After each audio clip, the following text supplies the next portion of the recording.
Welcome to The Core, where we're planting the seeds to financial success. I'm Colten Hibbs, Education Credit Union's Financial Health Coordinator, and I'm thrilled to have you join us today. In each episode of The Core, we like to provide information that enhances your financial knowledge and makes it easier for you to achieve your goals. And today, we're discussing home equity loans. And I have the expert with me, Matt Stuart. Matt is a mortgage loan officer here at Education Credit Union with 8 years of experience in the mortgage business. He knows the ins and outs of home equity loans, conventional real estate loans, HELOCs, home improvement, and general banking. Originally from Dallas, Matt has called Amarillo home for the last 11 years, and when he's not working, he's being an awesome dad to his 9-year-old. As a homeowner himself, Matt gets how big of a deal home buying is and loves helping people, especially first-time home buyers, making that dream home a reality. Thank you so much for being here, Matt. I am so excited to get to talk to you finally. Thank you for having me. So let's just go ahead and dive in. What exactly is a home equity loan? How does it differ from other type of loan products? Pretty much a home equity loan is a type of loan that allows a borrower to access the equity in their property and use it as collateral. The differences between the two, you got to think of it. A home equity is a fixed rate, fixed term, depending if it's first or second lien, could be a fixed monthly payment. Where when you compare that to a HELOC, which kind of works more similar to a credit card, you have a limit, you're able to borrow when needed up to that limit. But typically those HELOCs are going to have a variable interest rate when it comes to those. Interesting. Now, so when we talk about equity and like home equity lines of credit, HELOCs, so when we talk about equity, we're talking about the difference between what you already paid on your loan and what you still have left to owe, right? Exactly. Pretty much the definition of equity is the value of something compared to what you owe on it, and that difference. I got you. So, for instance, like somebody, if they had a $150,000 home, but they only owed $120,000, they would have $30,000 worth of equity in that home. Yes, sir. There we go. That's the example. Perfect. And so, home equity loans are fixed rate interest loans that are against that, for the example in the illustration, that $30,000. But then a home equity line of credit gives you access to that money with a variable interest rate most often.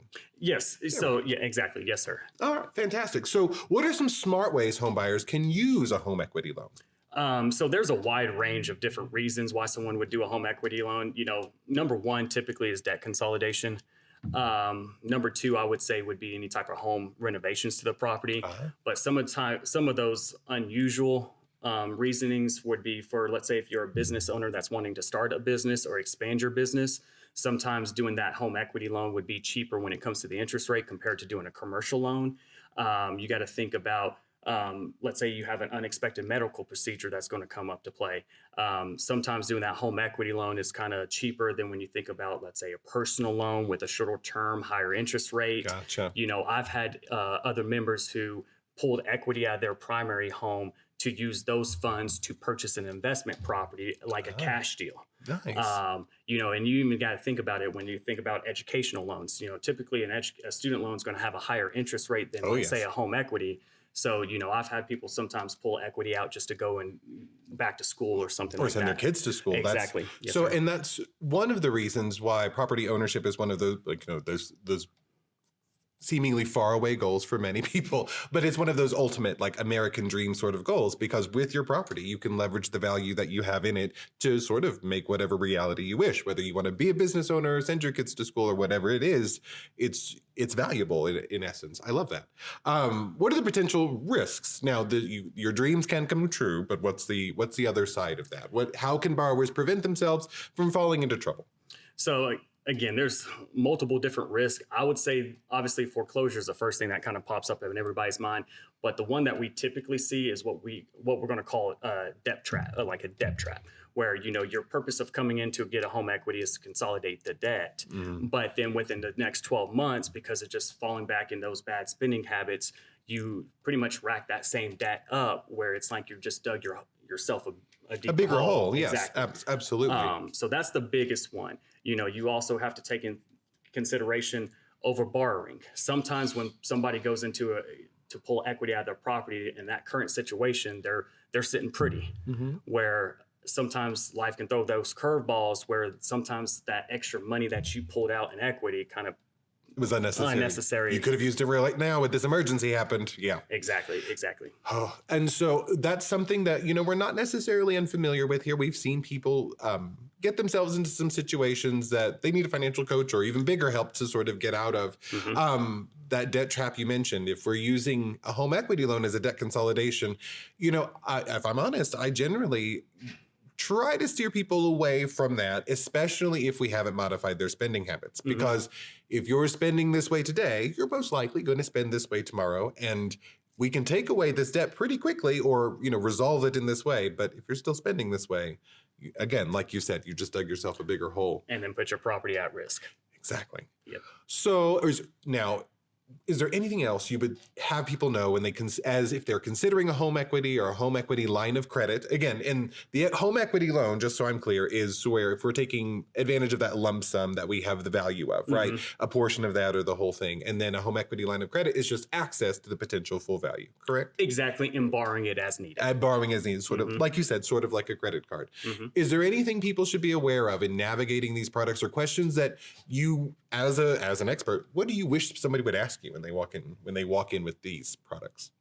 Just additional questions about, the loan terms, understanding the interest rate, the loan type. Now, are home equity loan rates similar to mortgage rates, or do they differ? Is one higher than the other usually? Typically, you're going to find home equity rates are going to have a higher interest rate compared to when you purchase the property. But also, you got to kind of think about it. If you're in a first lien position compared to a second lien position, your first lien position is going to have a lower interest rate compared to the second lien because the risk is higher in a second lien position in comparison. Absolutely.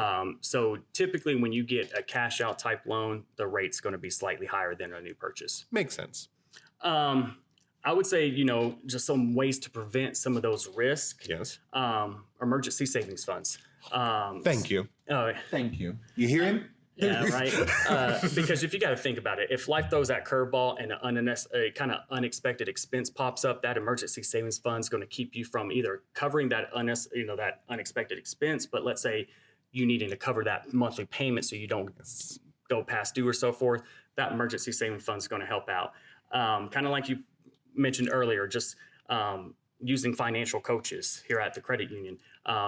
Sometimes just going to someone and asking for advice, having them look at your situation to see if a home equity would be good for your specific circumstances is kind of like just getting your, a head start on it. Because again, just the home equities out there doesn't mean it's the best product for you based off your circumstances. Absolutely. And if you do need help, like sort of changing habits or getting that support for changing spending habits, a financial coach working with a professional can really sort of be a support for that. So I love that. Thank you for plugging that. There we go.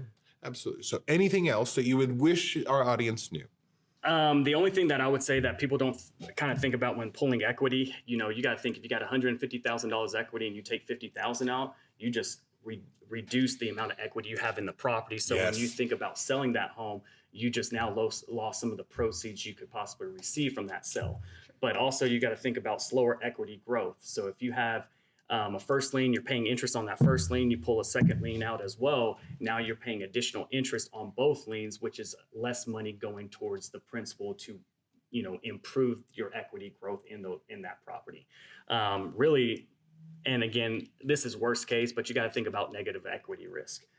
Right now valuations are pretty on the high end where, if interest rates don't decline, if rates stay high, valuations lower. If rates go down, valuations stay where they're at. Where, we don't see here a lot of the credit union, but you got to kind of take into consideration that if you over borrow, you could possibly fall into what they call a negative equity risk because you over borrowed based off of what the valuation of your home was at the time of that home equity, but now valuations have decreased. So you owe more than what your property is valued at.